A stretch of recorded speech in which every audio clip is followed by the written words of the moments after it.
Chapter 7, in Which Tigger Is Unbounced. One day, Rabbit and Piglet were sitting outside Pooh's front door listening to Rabbit, and Pooh was sitting with them.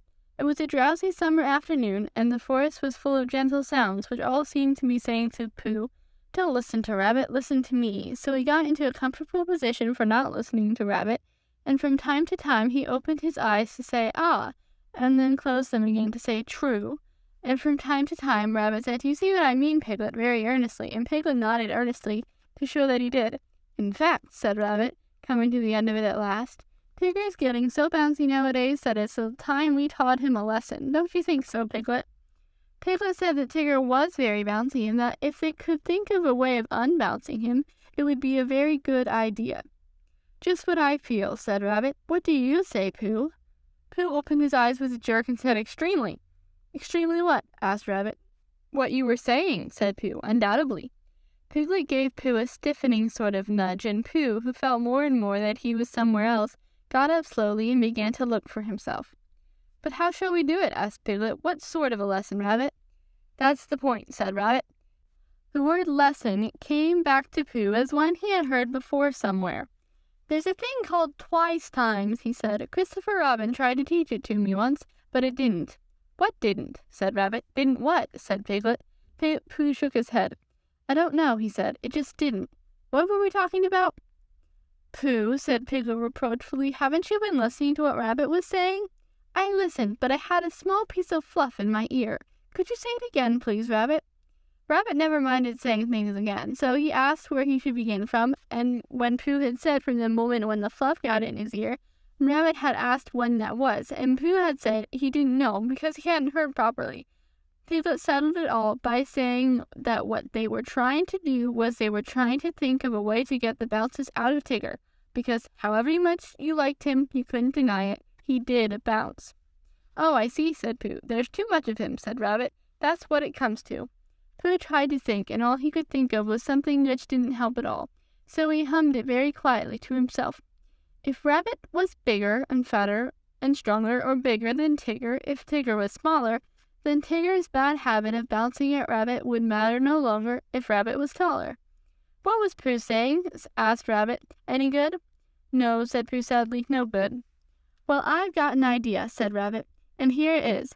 We take Tigger for a long explore somewhere where he's never been, and we lose him there, and next morning we find him again, and, mark my words, he'll be a different Tigger altogether." "Why?" said Pooh.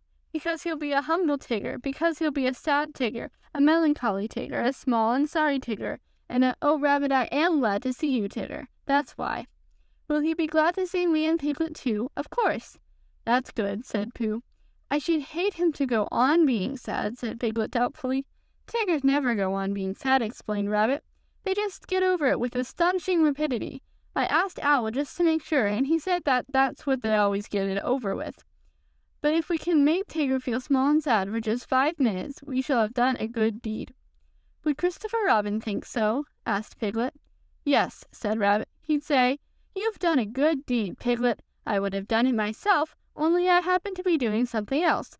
Thank you, Piglet.' And Pooh, of course." Piglet felt very glad about this, and he saw at once that what they were going to do to Tigger was a good thing to do, and as Pooh and Rabbit were doing it with him, it was a thing which even a very small animal could wake up in the morning and be comfortable about doing, so the only question was, where should they lose Tigger? "We'll take him to the North Pole," said Rabbit, "because it was a very long explore finding it, so it will be a very long explore for Tigger unfinding it again."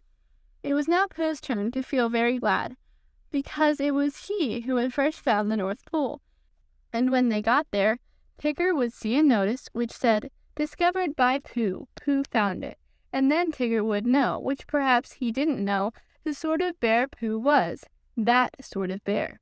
So it was arranged that they should start next morning, and that Rabbit, who lived near Kangaroo and Tigger, should now go home and ask Tigger what he was doing tomorrow, because if he wasn't doing anything, what ended up coming for an explorer and getting Pooh and Piglet to come too. And if Tigger said yes, that would be all right, and if he said no, "He won't," said Rabbit. "Leave it to me," and he went off busily. The next day was quite a different day. Instead of being hot and sunny, it was cold and misty. Pooh didn't mind for himself, but when he thought of all the honeybees wouldn't be making, a cold and misty day always made him feel sorry for them. He said so to Piglet when Piglet came to fetch him, and Piglet said that he wasn't thinking of that so much, but of how cold and miserable it would be being lost all day and night on top of the forest. But when he and Pooh had got to Rabbit's house, Rabbit said it was just the day for them because Tigger always bounced on ahead of everybody, and as soon as he got out of sight, they would hurry away in the other direction, and he would never see them again. "Not never?" said Piglet. "Well, not until we find him again, Piglet. Tomorrow, or whenever it is. Come on, he's waiting for us." When they got to Kanga's house, they found that Roo was waiting too, being a great friend of Tigger's, which made it awkward. But Rabbit whispered, "Leave this to me," behind his paw to Pooh, and went up to Kanga. "I don't think Roo had better come," he said. "Not today." "Why not?" said Roo, who wasn't supposed to be listening. "Nasty cold day," said Rabbit, shaking his head, "and you were coughing this morning." "How do you know?" asked Roo indignantly. "Oh, Roo, you never told me," said Kanga reproachfully. "It was a biscuit cough," said Roo, "not one you tell about." "I think not today, dear. Another day." "Tomorrow?" said Roo hopefully. "We'll see," said Kanga. "You're always seeing and nothing ever happens," said Roo sadly. "Nobody could see on a day like this, Roo," said Rabbit. "I don't expect we shall get very far, and then this afternoon Tigger, there you are. Come on. Goodbye, Roo. This afternoon come on, Pooh. All ready? That's all right. Come on." So they went. At first, Pooh and Rabbit and Piglet walked together, and Tigger ran around them in circles. And then, when the path got narrower, Rabbit, Piglet, and Pooh walked one after another, and Tigger ran around them in oblongs, and by, when the gorse got very prickly on each side of the path, Tigger ran up and down in front of them, and sometimes he bounced into Rabbit, and sometimes he didn't. And as they got higher, the mist got thicker, so that Tigger kept disappearing, and then when you thought he wasn't there he was again, saying, "I say, come on," and before you could say anything, there he wasn't. Rabbit turned round and nudged Piglet. "The next time," he said, "tell Pooh." "The next time," said Piglet to Pooh. "The next what?" said Pooh to Piglet. Tigger appeared suddenly, bounced into Rabbit, and disappeared again. "Now," said Rabbit. He jumped into a hollow by the side of the path, and Pooh and Piglet jumped after him. They crouched in the bracken listening. The forest was very silent when you stopped and listened to it. They could see nothing and hear nothing. "Hush," said Rabbit. "I am," said Pooh. There was a pattering noise and silence again. "Hello," said Tigger, and he sounded so close suddenly that Piglet would have jumped if Pooh hadn't been accidentally sitting on most of him. "Where are you?" called Tigger. Rabbit nudged Pooh, and Pooh looked about for Piglet to nudge, but he couldn't find him, and Piglet went on breathing wet bracken as quietly as he could and felt very brave and excited. "That's funny," said Tigger. There was a moment's silence, and then they heard him pattering off again.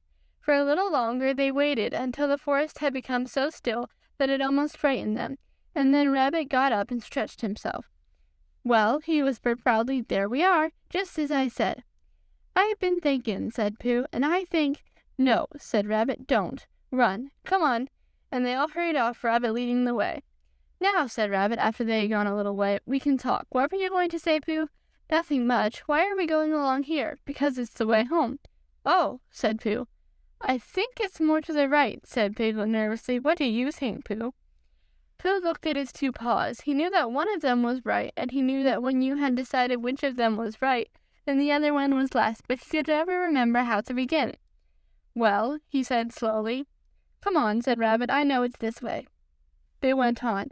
10 minutes later they stopped again. "It's very silly," said Rabbit, "but just for the moment of course, come on." "Here we are," said Rabbit 10 minutes later. "No, we're not." "Now," said Rabbit 10 minutes later, "I think we ought to be getting, or are we a little bit more to the right than I thought?" "It's a funny thing," said Rabbit 10 minutes later, "how everything looks the same in the mist. Have you noticed it, Pooh?" Pooh said that he had. "Lucky we know the forest so well, or we might get lost," said Rabbit half an hour later, and he gave the careless laugh which you give when you know the forest so well that you can't get lost. Piglet sidled up to Pooh from behind. "Pooh," he whispered. "Yes, Piglet?" "Nothing," said Piglet, taking Pooh's paw. "I just wanted to be sure of you."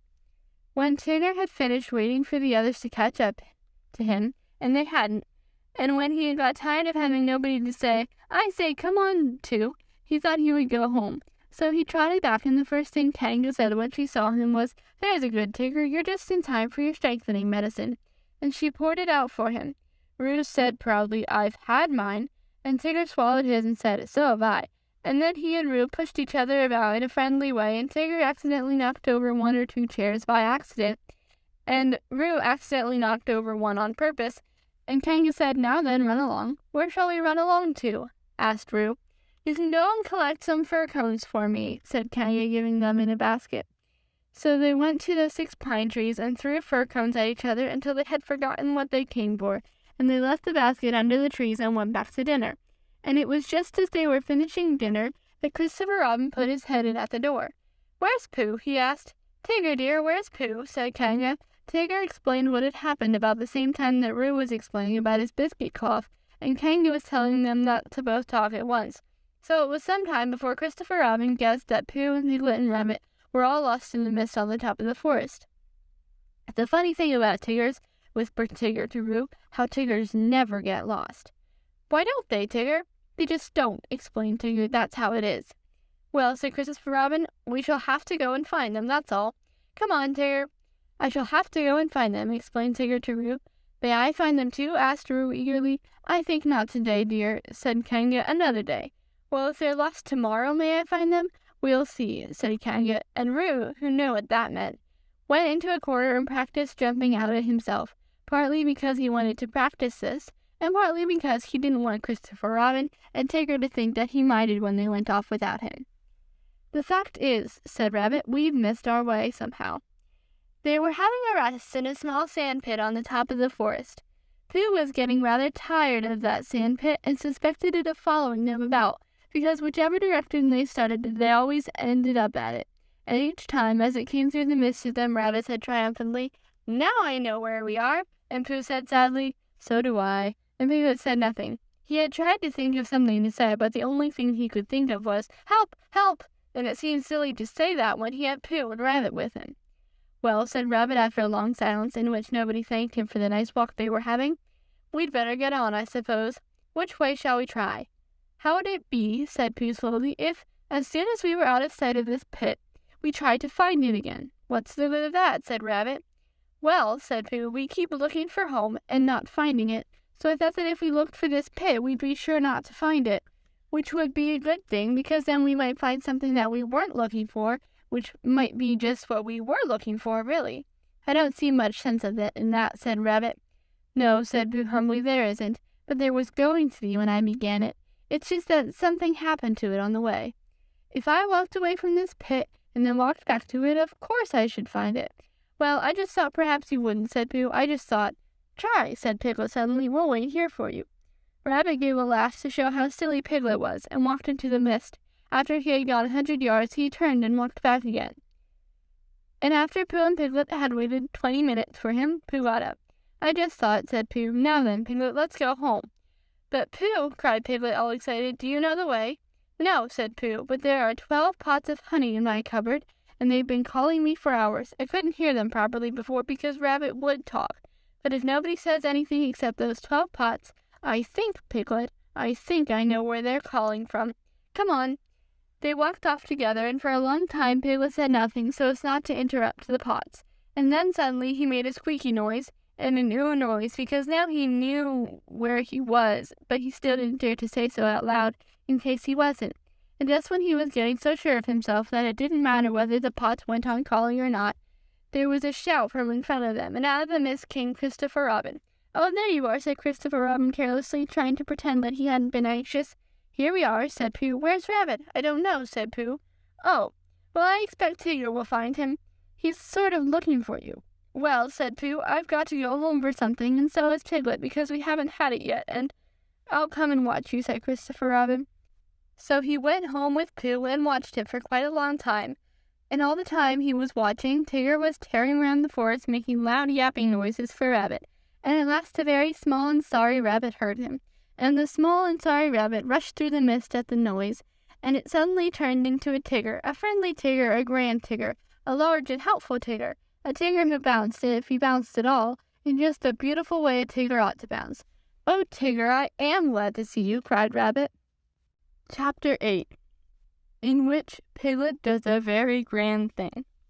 Halfway between Pooh's house and Piglet's house was a thoughtful spot where they met sometimes when they had decided to go and see each other, and as it was warm and out of the wind, they would sit down there for a little and wonder what they would do now that they had seen each other. One day, when they decided not to do anything, Pooh made up a verse about it so that everybody should know what the place was for. This warm and sunny spot belongs to Pooh, and here he wonders what he's going to do. Oh, bother, I forgot. It's Piglet's, too. Now, one autumn morning, when the wind had blown all the leaves off the trees in the night and was trying to blow the branches off, Pooh and Piglet were sitting in the thoughtful spot and wondering. What I think, said Pooh, is I think we'll go to Pooh Corner and see Eeyore, because perhaps his house has been blown down, and perhaps he'd like us to build it again. What I think, said Piglet, is I think we'll go and see Christopher Robin, only he won't be there, so we can't. Let's go and see everybody, said Pooh, because when you've been walking in the wind for miles, and you suddenly go to somebody's house, and he says, Hello, Pooh, you're just in time for a little smackerel or something. And there you are, and then it's what I call a friendly day. Piglet thought that they ought to have a reason for going to see everybody, like looking for Small, or organizing an expedition, if Pooh could think of something. Pooh could. We'll go, because it's Thursday, he said, and we'll go to wish everybody a very happy Thursday. Come on, Piglet. They got up, and when Piglet had sat down again because he didn't know the wind was so strong and had been helped up by Pooh, they started off. They went to Pooh's house first, and luckily Pooh was at home just as they got there, and so he asked them in, and they had some, and then they went on to Kanga's, holding on to each other and shouting, Isn't it? And what? And I can't hear. By the time they got to Kanga's house, they were so buffeted that they stayed to lunch. Just at first it seemed rather cold outside afterwards, so they pushed on to Rabbit's as quickly as they could. We've come to wish you a very happy Thursday, said Pooh when he had gone in and out once or twice just to make sure that he could get out again. Why, what's going to happen on Thursday? Asked Rabbit, and when Pooh had explained, and Rabbit, whose life was made up of important things, said, Oh, I thought you'd really come about something, and they sat down for a little, and by, Pooh and Piglet went on again. The wind was behind them now, so they didn't have to shout. Rabbit's clever, said Pooh thoughtfully. Yes, said Piglet, Rabbit's clever. And he has a brain. Yes, said Piglet, Rabbit has a brain. There was a long silence. I suppose, said Pooh, that's why he never understands anything. Christopher Robin was at home by this time because it was the afternoon, and he was so glad to see them that they stayed there until very nearly tea time, and then they had a very nearly tea, which is when you forget about afterwards, and hurried out to Pooh Corner so as to see Eeyore before it was too late to have a proper tea with Owl. Hello, Eeyore, they called out cheerfully. Ah, said Eeyore, lost your way. We just came to see you, said Piglet, and to see how your house was. Look, Pooh, it's still standing. I know, said Eeyore, very odd. Somebody ought to have come down and pushed it over. We wondered whether the wind would blow it down, said Pooh. Ah, that's why nobody's bothered, I suppose. I thought perhaps they'd forgotten. Well, we're very glad to see you, Eeyore, and now we're going on to see Owl. That's right, you'll like Owl. He flew past a day or two ago and noticed me. He didn't actually say anything, mind you, but he knew it was me. Very friendly of him, I thought, encouraging. Pooh and Piglet shuffled about a little and said, Well, goodbye, Eeyore, as lingeringly as they could, but they had a long way to go and wanted to be getting on. Goodbye, said Eeyore. Mind you don't get blown away, little Piglet. You'd be missed. People would say, Where's little Piglet been blown to? Really wanting to know. Well, goodbye, and thank you for having to pass me. Goodbye, said Pooh and Piglet for the last time, and they pushed on to Owl's house. The wind was against them now, and Piglet's ears streamed behind him like banners, as he fought his way along, but it seemed hours before he got them into the shelter of the 100-acre wood, and they stood up straight again to listen a little nervously to the roaring of the gale among the treetops. Supposing a tree fell down, Pooh, when we were underneath it. Supposing it didn't, said Pooh after careful thought. Piglet was comforted by this, and in a little while they were knocking and ringing very cheerfully at Owl's door. Hello, Owl, said Pooh. I hope we're not too late how are you, Owl? Piglet and I just came to see how you were because it's Thursday.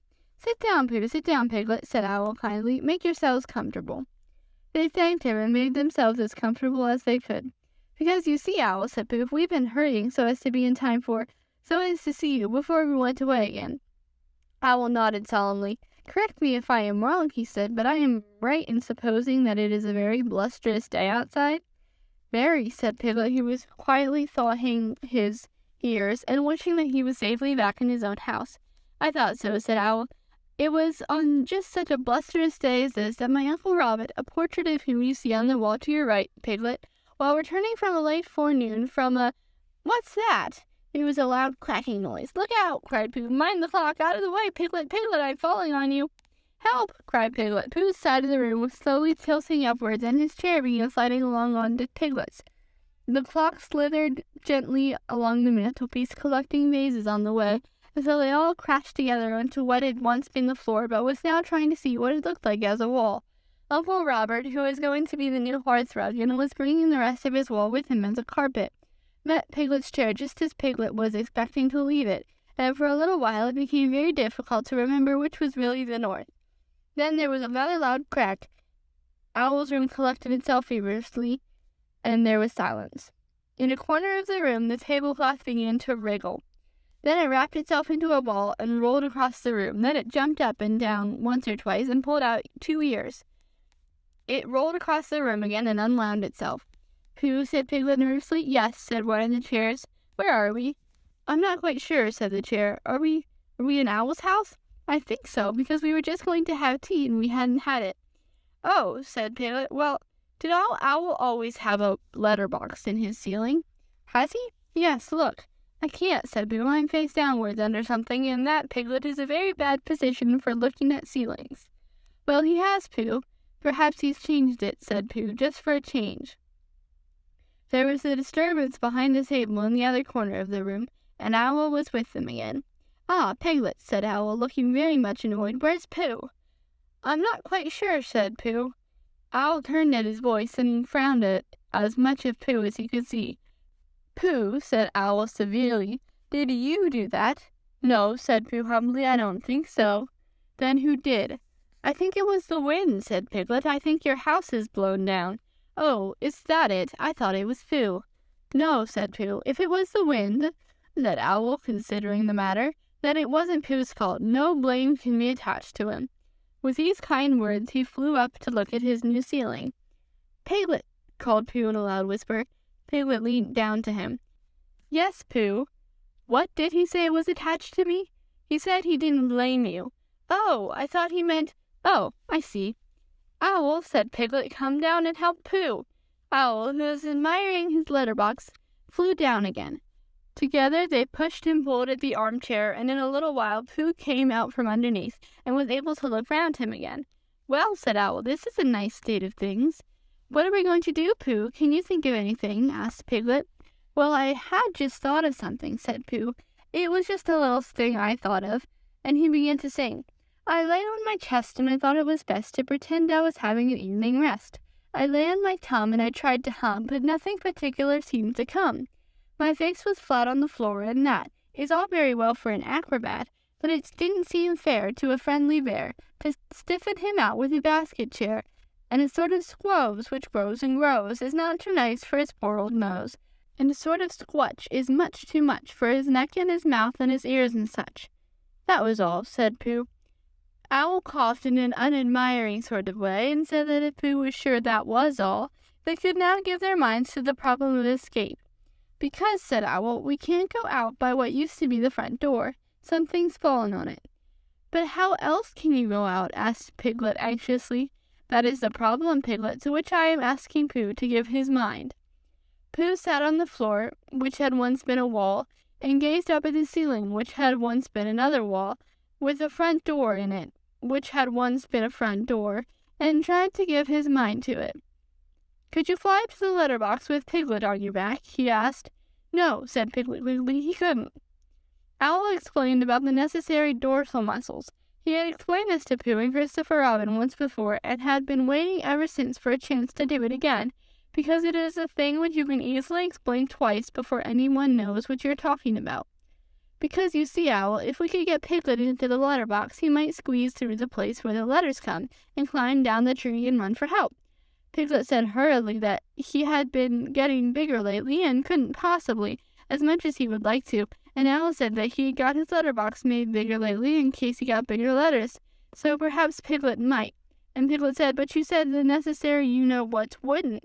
And Owl said, "No, they won't, so it's no good thinking about it." And Piglet said, "Then we better think of something else," and began to at once. But Pooh's mind had gone back to the day when he had saved Piglet from the flood, and everybody had admired him so much, and as that didn't happen often, he thought he would like it to happen again, and suddenly, just as it had come before, an idea came to him. "Owl," said Pooh, "I have thought of something." "Astute and helpful bear," said Owl. Pooh looked proud at being called a stout and helpful bear, and said modestly that he just happened to think of it. "You tied a piece of string to Piglet, and you flew up to the letterbox with the other end in your beak, and you pushed it through the wire, and you and Pooh pulled hard at this end, and Piglet went slowly up at the other end, and there you were." "And there Piglet is," said Owl, "if the string doesn't break." "Supposing it does?" asked Piglet, wanting to know. "Then we try another piece of string." This was not very comforting to Piglet, because however many pieces of string they tried pulling up with, it would always be the same hymn coming down, but still it did seem the only thing to do. So with one last look back in his mind at all the happy hours he had spent in the forest not being pulled up to the ceiling by a piece of string, Piglet nodded bravely at Pooh and said that it was a very clever plan. "It won't break," whispered Pooh comfortingly, "because you're a small animal and I'll stand underneath, and if you save us all, it will be a very grand thing to talk about afterwards, and perhaps I'll make up a song, and people will say it was so grand what Piglet did that a respectful Pooh song was made about it." Piglet felt much better after this, and when everything was ready, he found himself slowly going up to the ceiling. He was so proud that he would have called out, "Look at me," if he hadn't been afraid that Pooh and Owl would let go of their end of the string and look at him. "Up we go," said Pooh cheerfully. "The ascent is proceeding as expected," said Owl helpfully. Soon it was over. Piglet opened the letterbox and climbed in. Then, having untied himself, he began to squeeze into the slit through which, in the old days, when front doors were front doors, many an unexpected letter that Wool had written to himself had come slipping. He squeezed and he squoze, and then with one last squooze he was out. Happy and excited, he turned round to squeak a last message to the prisoners. "It's all right," he called through the letterbox. "Your tree is blown right over, Owl, and there's a branch across the door where Christopher Robin and I can move it, and we'll bring a rope for Pooh, and I'll go and tell him now. And I can climb down quite easily. I mean, it's dangerous, but I can do it all right, and Christopher Robin and I will be back in about half an hour. Goodbye, Pooh." And without waiting to hear Pooh's answering goodbye and thank you, Piglet, he was off. "Half an hour," said Owl, settling himself comfortably. "That will just give me time to finish that story I was telling you about my Uncle Robert, a portrait of whom you see underneath you. Now let me see, where was I? Oh yes, it was on such a blusterous day as this that my Uncle Robert," Pooh closed his eyes.